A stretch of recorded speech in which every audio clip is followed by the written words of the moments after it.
There's a moment when someone's mask finally cracks. Not because they wanted it to, but because holding it up requires more energy than they have left. And when that happens, when that wall comes down, the people closest to them feel it first. You felt it. Maybe not consciously, but your nervous system registered something shifted. Something broke open in someone's world yesterday, and you've been carrying the weight of it ever since. Let me tell you what I think happened. Someone in your life, someone you matter to, someone who matters to you, reached a threshold. Not a dramatic one, not a moment with screaming or declarations. Something quieter, more devastating. They were doing something ordinary, walking to their car, making coffee, scrolling through their phone at 2 a.m. when they couldn't sleep. And in that mundane moment, the lie they've been telling themselves finally didn't work anymore. The lie was simple: I'm fine without them. But here's what's true about that lie. It only works when you don't look directly at it. The moment you stop and actually feel it, it collapses. And that's what happened to them yesterday. Now, you might not have known them consciously, but your body knew. Your nervous system picked up on something shifting in the emotional frequency around you. It's not magic. It's biology. It's the same reason you can walk into a room and immediately sense tension between two people who haven't said a word. It's the same reason you feel heavier around someone depressed or lighter around someone genuinely happy. Humans are walking transmitters. We broadcast our emotional state whether we want to or not. And when someone's state changes dramatically, when their defenses finally shatter, that broadcast gets louder. You felt that broadcast yesterday.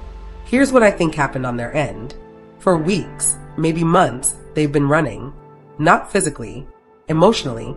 They've been keeping themselves so busy that there's no space for the thoughts they're avoiding. Work, dates with new people, friends, projects, anything to make sure they don't have to sit with the silence and actually feel. But busy is exhausting. And yesterday, their exhaustion finally won. Maybe they sat down after a long day and realized the only thing they wanted to do was talk to you. Not because you're perfect, but because you're the person who knows them without them having to perform. And the realization that they can't do that anymore hit different. Or maybe they saw something that reminded them of you. A song, a place, a joke someone made. And their brain, in that split second, forgot that they were supposed to be over it. Forgot they were supposed to be strong. Forgot they were supposed to be moving forward. And for just a moment, the pretense fell away. That moment, that's what you felt. I'm going to describe something and you're going to recognize it. The tightness in your chest right now. The way you keep checking your phone, even though you don't know what you're waiting for. The way their name keeps surfacing in your mind without permission. The quality of your sleep shifting. Maybe you're waking up at odd hours. Maybe you're having dreams you can't quite remember, but that leave you unsettled. That's not coincidence. That's synchronization. When someone's emotional world becomes unstable, the people connected to them become unstable too. It's like two tuning forks. Hit one, and the other vibrates in response. You didn't hear the hit directly, but you felt the vibration. And here's what's wild. They probably felt you trying to make sense of it, because you thinking about them, you being present to the sensation of them, that sends a signal back. It tells their nervous system at a level below words, someone still sees me. Someone still thinks I matter. That's the conversation happening right now. Not with words, but with presence, with attention, with the fact that you're even listening to this, trying to understand what happened, means part of you is still connected to them. I want to talk about what happens when someone finally admits the truth they've been avoiding. Avoidance is actually a form of control. When you avoid something, you're saying, I refuse to feel this. I refuse to acknowledge this. If I don't look at it, it won't be real. And for a while, that works. Your mind is incredibly compliant with that request. It'll help you push things down, reframe them, rationalize them away. But there's a cost. That energy, the energy it takes to maintain that avoidance, it goes somewhere. It gets stored in your body, in tension, in sleep disruption, in this low-level anxiety that follows you around like a shadow. You're not aware of it until suddenly you are. Until the moment your defense finally exhausts itself. Yesterday was that moment for them. When avoidance finally fails, it fails completely. There's no in between. You don't gradually come to accept something. You either keep avoiding it or you suddenly can't anymore. And when you can't, everything you've been holding back comes up at once. It's like a dam breaking. All the feelings they've been managing, all the words they didn't say, all the moments they replayed in their head, trying to figure out what they did wrong. All of that released at once. And that release, that rupture in their own system, that's what created the ripple you felt. Here's what their body is experiencing right now. They're exhausted, but they can't sleep. Hungry, but food feels wrong. They want to reach out, but they're terrified of rejection. They want to move forward, but they can't. They're stuck between two impossible things: the unbearable truth of missing you and the unbearable shame of admitting they were wrong. That paralysis, that stuck feeling, that's what's happening to them. And you, on your end, you're picking up on that paralysis. Your intuition is saying something's not right. Something shifted. Someone needs something. But you don't know what to do with that information. You're caught between your logical mind saying it's over, move on, and your deeper knowing saying this is real, they matter. And that contradiction creates the tension you're feeling. Now, I want to tell you something important. You are not responsible for their emotional state. You did not cause their breakdown.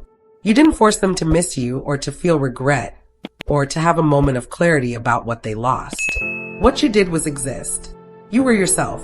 And that existence, that authenticity, it revealed something to them they couldn't unsee. That's not a burden. That's actually a gift. Because it means what was between you was real. It means you weren't imagining the connection. It means their response to you is coming from a true place, even if they're afraid to act on it. Here's what I think you need to understand about the next few days. They're probably going to do one of three things. First, they might reach out, not with a long explanation, but with something small. A text, a like on an old photo. How are you? That actually means I miss you. If that happens, you'll know they've decided that the risk of rejection is worth the alternative of continued avoidance. Second, they might go deeper into avoidance. Double down on staying busy. Block you or unfollow you to make it easier. This is the fear response. They felt themselves slipping yesterday, and now they're trying to shore up the walls again. This doesn't mean the connection isn't real.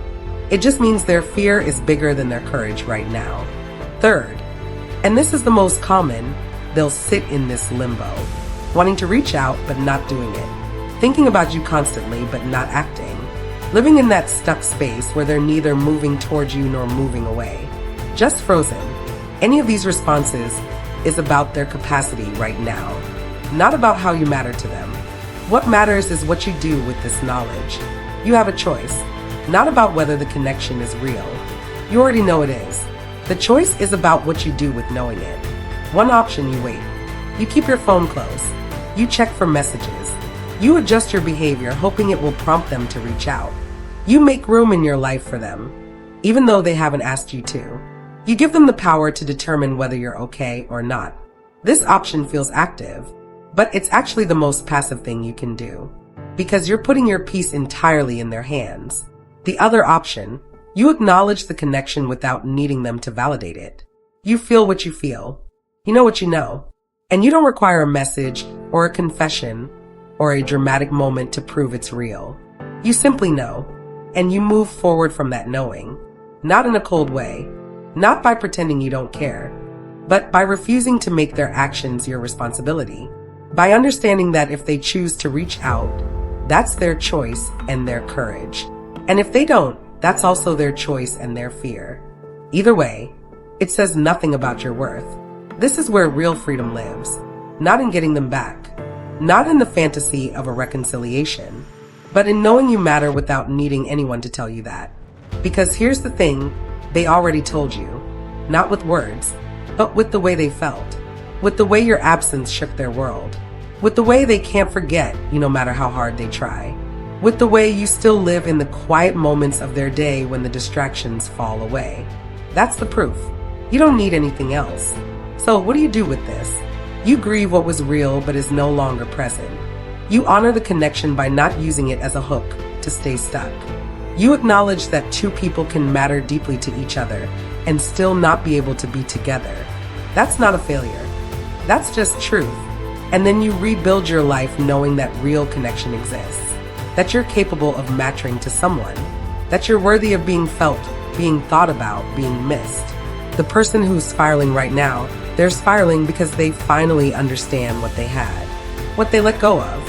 And that understanding is painful, but it's also the beginning of growth for them.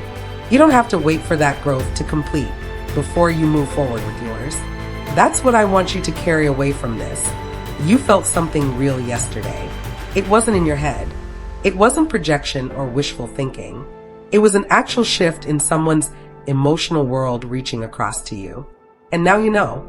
You know the connection exists. You know they're struggling with it. You know they're trying and failing to move on. That knowing is enough. It has to be enough, because that's the only thing you can actually control. Not their actions, not their timeline, not whether they have the courage to reach out. Just the fact that you know the truth. And that truth is that you mattered, that you still matter, that something real happened between you two that they can't just erase. Even if they never say another word to you, even if they spend the rest of their life pretending you don't exist, something inside them will always know. That's not something they can hide from themselves anymore. Yesterday broke that hiding place open, and you felt it because you're someone who's still connected to them, still tuned into them, still paying attention. Don't waste that attention on waiting. Use it to understand yourself better, to rebuild yourself stronger, to know that you're someone worth this kind of impact, this kind of presence. That's the real gift in all of this.